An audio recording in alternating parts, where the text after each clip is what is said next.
Hello focus, आज जिस opportunity के बारे में हम लोग आपस में बात करने वाले हैं, ये अपॉर्चुनिटी हमारे international financial services centres authority में निकाली गई है, जिसको आप सभी लोग आईएफएससीए के नाम से जरूर जानते होंगे। आईएफएससीए ने अपनी ऑफिशियल वेबसाइट पे ये डिटेल्ड एडवर्टाइजमेंट पब्लिश किया है regarding recruitment of grade A officer assistant manager. इस पूरी डिटेल्ड एडवर्टाइजमेंट की हर एक डिटेल आप सभी कैंडिडेट्स के साथ शेयर करने से पहले एक इंपॉर्टेंट इंफॉर्मेशन वीडियो की स्टार्टिंग में आप सभी कैंडिडेट्स को देना चाहता हूं। जो भी कैंडिडेट अभी लॉ स्टूडेंट है, लॉ ग्रेजुएट हो चुका है या फिर प्रैक्टिसिंग एडवोकेट है, ऑल ओवर इंडिया के किसी भी कोर्ट में अगर आप लोग चाहते हैं हमारे इंडिया में हमारे लॉ ग्रेजुएट्स के लिए कोई भी वैकेंसी निकले, चाहे वो आपकी इंटर्नशिप की अपॉर्चुनिटी है, जुडिशरी की अपॉर्चुनिटी हो, कोई कॉर्पोरेट वैकेंसी हो या फिर सेंट्रल और स्टेट गवर्नमेंट के द्वारा निकाली गई कोई बैंक की वैकेंसी हो, पब्लिक सेक्टर अंडरटेकिंग यानी पीएसयू की वैकेंसी हो या फिर हमारे प्रैक्टिसिंग एडवोकेट्स के लिए निकाली गई कोई इंपैनलमेंट की वैकेंसी हो, it means all over India में हमारे लॉ ग्रेजुएट्स के लिए कोई भी वैकेंसी निकलेगी, उस वैकेंसी के रिगार्डिंग आप सभी कैंडिडेट्स को इस चैनल पे टाइमली अपडेट प्रोवाइड कराई जाएंगी, ताकि हमारे किसी भी लॉ ग्रेजुएट से इंडिया में आने वाली कोई भी लॉ अपॉर्चुनिटी की अपडेट मिस आउट ना हो। तो मैं चाहूंगा जिस भी कैंडिडेट ने अभी इस चैनल को सब्सक्राइब नहीं करा है, वो मेक श्योर करे कि वो इस चैनल को बिना सब्सक्राइब करे ना जाए, ताकि उससे कोई भी अपॉर्चुनिटी की अपडेट मिस आउट ना हो। अब बात कर लेते हैं हम लोग इस डिटेल्ड एडवर्टाइजमेंट के बारे में। आईएफएससीए यानी कि international financial services centre authority ने हमें जो डेजिग्नेशन इस एडवर्टाइजमेंट के थ्रू ऑफर करी है, वो हमें assistant manager grade A officer की डेजिग्नेशन ऑफर करी है। और आईएफएससीए ने ये डिटेल्ड एडवर्टाइजमेंट पहले भी अपनी ऑफिशियल वेबसाइट में पब्लिश किया था, लेकिन इन्होंने इस एडवर्टाइजमेंट की इस बार जो हमारी लास्ट डेट है वो इन्होंने एक्सटेंड कर दी है। यानी कि आईएफएससीए ने एप्लीकेशन ओपन करी है ताकि और ज्यादा बच्चे आईएफएससीए की assistant manager grade A officer की पोजीशन के लिए अप्लाई कर सके। तो आप सभी कैंडिडेट्स को एक बार फिर से ये अपॉर्चुनिटी मिली है कि आप कैंडिडेट इस फॉर्म को फिर से फिलअप कर पाए। और मैं आप सभी कैंडिडेट्स को बताना चाहता हूं कि ये जॉब आपकी परमानेंट जॉब है, एक सरकारी नौकरी की तरह आप इसे मानिए। आपको इस जॉब में हर एक अलाउंसेस और पर्क्स प्रोवाइड कराए जाएंगे, जैसे कि एक गवर्नमेंट जॉब में प्रोवाइड कराए जाते हैं, वो भी एक बहुत अच्छी रेम्यूनरेशन के साथ। तो मैं चाहूंगा आप सभी कैंडिडेट इस पोजीशन के लिए जरूर अप्लाई करें। सबसे पहले हम लोग आईएफएससीए के एडवर्टाइजमेंट में दिए गई इंपॉर्टेंट डेट्स के रिगार्डिंग बात कर लेते हैं। इन्होंने जो हमारी इंपॉर्टेंट डेट्स मेंशन करी हैं, वो इस एडवर्टाइजमेंट में इन्होंने हमें पहले की डेट मेंशन करी हुई है, लेकिन जो नया नोटिफिकेशन इन्होंने अपनी ऑफिशियल वेबसाइट में रिलीज करा है, वो इन्होंने 19 जून 2024 को रिलीज करा है, जिसमें इन्होंने क्लियरली मेंशन करा है कि अब इस फॉर्म को ऑनलाइन फिलअप करने की जो लास्ट डेट रखी गई है, वो आपकी 12 जुलाई 2024 रखी गई है। यानी आप सभी कैंडिडेट इस फॉर्म को 12 जुलाई 2024 से पहले फिलअप कर सकते हैं, तभी आप इस पूरे रिक्रूटमेंट प्रोसेस का पार्ट बनेंगे।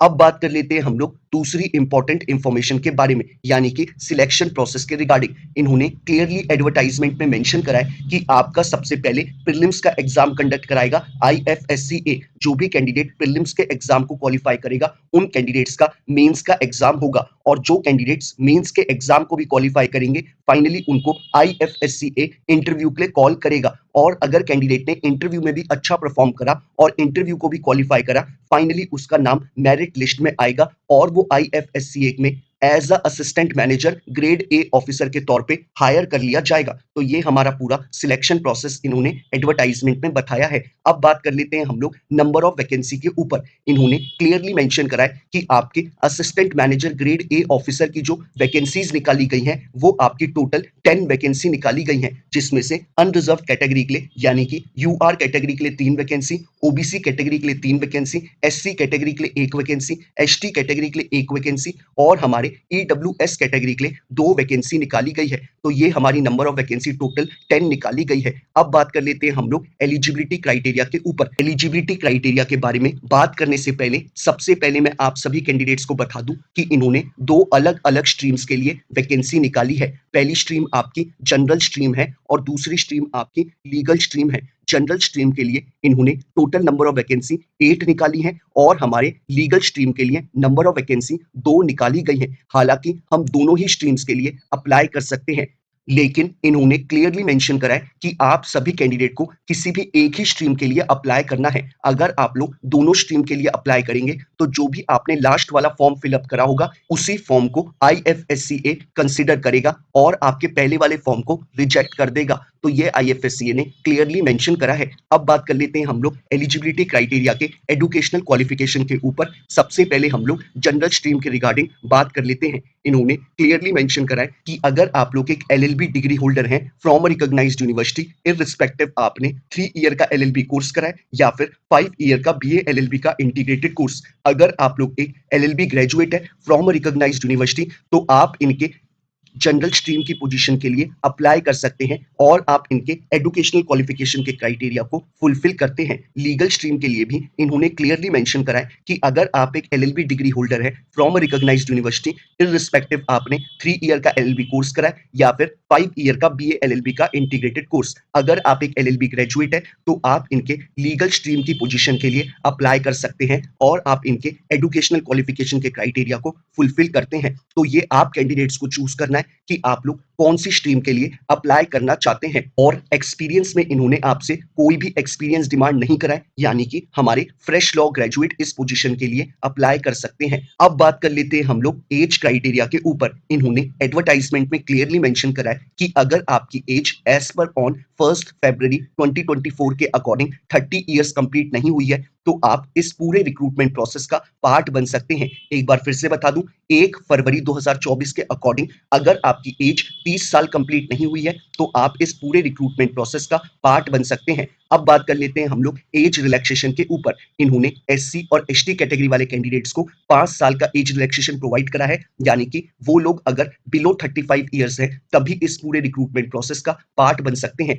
और हमारे OBC non creamy layer candidates को 3 साल का एज रिलैक्सेशन प्रोवाइड करा है, यानी कि अगर उनकी एज बिलो 33 ईयर्स है तभी वो इस पूरे रिक्रूटमेंट प्रोसेस का पार्ट बन सकते हैं। और हमारे पीडब्ल्यूडी कैटेगरी वाले कैंडिडेट्स को 10 ईयर्स का एज रिलैक्सेशन दिया गया है, यानी कि अगर उनकी एज बिलो 40 ईयर्स है तो वो इस पूरे रिक्रूटमेंट प्रोसेस का पार्ट बन सकते हैं। तो ये इन्होंने हमें एज रिलैक्सेशन के रिगार्डिंग इंफॉर्मेशन प्रोवाइड कराई है। अब बात कर लेते हैं हम लोग एग्जाम पैटर्न के ऊपर। इन्होंने क्लियरली एडवर्टाइजमेंट में मेंशन करा है कि आपका जो फेज 1 का एग्जाम होगा उसमें आपके टोटल 2 पेपर होंगे और दोनों ही पेपर आपके 100 मार्क्स ईच होंगे। इन्होंने क्लियरली मेंशन करा है कि आपका जो पेपर 1 होगा वो दोनों ही स्ट्रीम्स के लिए कॉमन पेपर होगा और ये पेपर आपका मल्टीपल चॉइस क्वेश्चंस में होगा, यानी कि आपको 4 ऑप्शन प्रोवाइड कराए जाएंगे जिसमें से आपको एक सही ऑप्शन पे टिक करना होगा, यानी कि उसके सर्कल को डार्क करना होगा। और आपसे इसमें जो क्वेश्चन पूछे जाएंगे वो आपसे जनरल अवेयरनेस पे 25 क्वेश्चन पूछे जाएंगे, इंग्लिश लैंग्वेज पे 25 क्वेश्चन पूछे जाएंगे, क्वांटिटेटिव एप्टीट्यूड पे 25 क्वेश्चन पूछे जाएंगे और आपसे रीजनिंग पे 25 क्वेश्चन पूछे जाएंगे। और पेपर 1 के लिए आपको 60 मिनट्स यानी कि 1 घंटे का ड्यूरेशन प्रोवाइड कराया जाएगा और आपका पेपर 1 100 मार्क्स का होगा। और पेपर 2 में आपसे जनरल स्ट्रीम पे मल्टीपल चॉइस क्वेश्चन पूछे जाएंगे, जीके पे, current events of national and international importance के ऊपर, इकोनॉमिक एंड सोशल डेवलपमेंट के ऊपर, इंक्लूजन और डेमोग्राफिक्स के ऊपर, commerce, accountancy, management, finance and costing के ऊपर, इंडियन इकोनॉमी के ऊपर, ग्लोबल इकोनॉमी के ऊपर, 5 ईयर प्लान के ऊपर, सेंट्रल गवर्नमेंट इनिशिएटिव्स के ऊपर। तो इनके रिगार्डिंग आपसे 100 क्वेश्चन पूछे जाएंगे और ड्यूरेशन इसमें भी आपको 1 आवर का दिया जाएगा। और लीगल स्ट्रीम में आपसे लॉ के नॉलेज के रिगार्डिंग क्वेश्चन पूछे जाएंगे 100 और इसमें भी आपको 1 आवर का ड्यूरेशन प्रोवाइड करा जाएगा। और इन्होंने क्लियरली मेंशन करा है कि आपको पेपर 1 में मिनिमम 30% मार्क्स स्कोर करने होंगे और पेपर 2 में भी आपको मिनिमम 40% मार्क्स स्कोर करने होंगे, तभी आप अपने प्रीलिम्स के एग्जाम को क्वालिफाई करेंगे। और आप सभी कैंडिडेट्स को ओवरऑल पेपर 1 और पेपर 2 में मिला के मिनिमम 40% मार्क्स स्कोर करने होंगे, तभी आप फेज 1 के एग्जाम को क्वालिफाई करेंगे। और साथ ही साथ आप सभी कैंडिडेट्स को मैं बताना चाहता हूं कि आपका फेज 1 के एग्जाम में नेगेटिव मार्किंग भी होगी और फेज 2 के एग्जाम में भी आपकी नेगेटिव मार्किंग होगी। फेज 2 के एग्जाम में भी आपके टोटल 2 पेपर होंगे। पेपर 1 जो कि आपका दोनों स्ट्रीम्स के लिए कॉमन रखा गया है, इसमें आपसे इंग्लिश लैंग्वेज पे क्वेश्चन पूछे जाएंगे, प्रिसाइज राइटिंग 35 मार्क्स की आएगी, एस्से राइटिंग आपकी 30 मार्क्स की आएगी और आपकी कॉम्प्रिहेंशन पे 35 मार्क्स के क्वेश्चन पूछे जाएंगे। तो ये आपका टोटल पेपर 1 का एग्जाम 100 मार्क्स का होगा। पेपर 2 में आपसे जनरल स्ट्रीम पे आईएफएससी एक्ट पे क्वेश्चन पूछे जाएंगे, यूनियन बजट पे क्वेश्चन पूछे जाएंगे, इकोनॉमिक सर्वे पे, बैंकिंग पे, कैपिटल मार्केट पे, इंश्योरेंस पे, पेंशन फंड पे, बुलियन पर, गिफ्ट सिटी पर, गिफ्ट आईएफएससीए पर, आईएफएससीए पर, ग्लोबल फाइनेंशियल सेंटर्स के ऊपर। और ये पेपर 2 भी आपका 100 मार्क्स का होगा और इसमें भी आपको 1 आवर का ड्यूरेशन प्रोवाइड कराया जाएगा। और लीगल स्ट्रीम के लिए जो पेपर 2 में आपसे लॉ के ऊपर क्वेश्चन पूछे जाएंगे और इसमें भी आपको 1 आवर का ड्यूरेशन प्रोवाइड कराया जाएगा। और आप सभी कैंडिडेट को फेज 2 के पेपर 1 में मिनिमम 30% मार्क्स स्कोर करने हैं और पेपर 2 में 40% मार्क्स स्कोर करने हैं। और ओवरऑल आपको फेज 2 में 40% मार्क्स स्कोर करने हैं, तभी आप फेज 2 के एग्जाम को क्वालिफाई करेंगे। और जो कैंडिडेट फेज 2 के एग्जाम को क्वालिफाई करेंगे, फाइनली उनको इंटरव्यू के लिए बुलाया जाएगा। और आपके इंटरव्यू के लिए जो वेटेज रखा गया है वो आपका 15% का वेटेज रखा गया है। यानी आपका पेपर 2 का जो वेटेज होगा वो आपका 85% का होगा और आपका इंटरव्यू का जो वेटेज होगा वो आपका 15% का होगा। तो ये इन्होंने हमें एग्जाम पैटर्न के ऊपर सारी इंफॉर्मेशन प्रोवाइड कराई है। अब बात कर लेते हैं हम लोग रेम्यूनरेशन यानी सैलरी के ऊपर। इन्होंने क्लियरली मेंशन करा है कि आपको ग्रेड ए ऑफिसर के तौर पे जो आपका पे स्केल होने वाला है वो आपका 44,500 से लेके 89,150 रुपीज के इन बिटवीन होगा। यानी आपको जो मंथली सैलरी आपको प्रोवाइड कराई जाएगी वो आपको 1,43,000 रुपीज मंथली प्रोवाइड कराई जाएगी, जिसके साथ आपको सारे एक्स्ट्रा बेनिफिट्स भी प्रोवाइड कराए जाएंगे, जैसे कि आपको मेडिकल एक्सपेंसेस प्रोवाइड कराए जाएंगे, आपको एजुकेशन अलाउंस प्रोवाइड कराया जाएगा, आपको फाइनेंशियल डेलीज प्रोवाइड कराए जाएंगे। ऐसे आपको बहुत सारे एक्स्ट्रा बेनिफिट्स यानी कि अलाउंसेस और आपको पर्क्स प्रोवाइड कराए जाएंगे आईएफएससीए के द्वारा। साथ ही साथ इन्होंने बोला है कि आपको ऑल ओवर इंडिया के आईएफएससीए की किसी भी लोकेशन पे ट्रांसफर किया जा सकता है। तो ये इन्होंने क्लियरली आपके पैन इंडिया लोकेशन के रिगार्डिंग इंफॉर्मेशन प्रोवाइड कराई है। एग्जामिनेशन सेंटर जो आपकी स्क्रीन पे आ रहे हैं, इनमें से आप कोई भी एग्जामिनेशन सेंटर अपने एग्जाम के लिए चूज कर सकते हैं।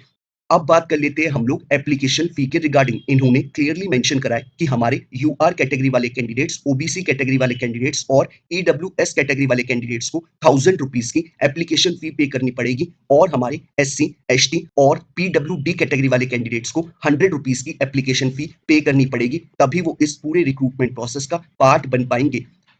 अब बात कर लेते हैं हम लोग कि हमें इस पूरे रिक्रूटमेंट प्रोसेस का कैसे पार्ट बनना है। आप वीडियो के डिस्क्रिप्शन बॉक्स में जाएंगे, आपको जो पहला लिंक अवेलेबल है आप उस पर क्लिक करेंगे। क्लिक करते ही आपके स्क्रीन पे ये पूरा एडवर्टाइजमेंट खुल के आ जाएगा और आपको जो सेकंड लिंक अवेलेबल है आप उस पर क्लिक करेंगे तो आपको डेट एक्सटेंशन का जो नोटिफिकेशन हमारे आईएफएससी ने पब्लिश करा है वो आपकी स्क्रीन पे खुल के आ जाएगा। आप चाहे तो दोनों में से कोई भी एडवर्टाइजमेंट खुद से डाउनलोड कर सकते हैं या फिर अपने मोबाइल के स्क्रीन पे ही स्क्रॉल डाउन करके एडवर्टाइजमेंट्स को पढ़ सकते हैं। ऐसे ही वीडियो के डिस्क्रिप्शन बॉक्स में जो आपको थर्ड लिंक अवेलेबल है आप उस पर क्लिक करेंगे। क्लिक करते ही आप डायरेक्टली आईबीपीएस की ऑफिशियल वेबसाइट पे चले जाएंगे, जहां पे आप इस फॉर्म को ऑनलाइन फिलअप कर सकते हैं। इन केस ऑनलाइन फॉर्म को फिलअप करने में किसी भी तरीके की आपकी कोई क्वेरी अराइज होती है तो आप लोग मुझे इंस्टाग्राम या फिर ट्विटर पे टेक्स्ट मैसेज करके पूछ सकते हैं या फिर यूट्यूब पे अपना कमेंट ड्रॉप करके मुझसे पूछ सकते हैं। मैं मेक श्योर करता हूं कि अपने एंड से हर एक कैंडिडेट को टाइमली बेसिस पे रिप्लाई कर दूं,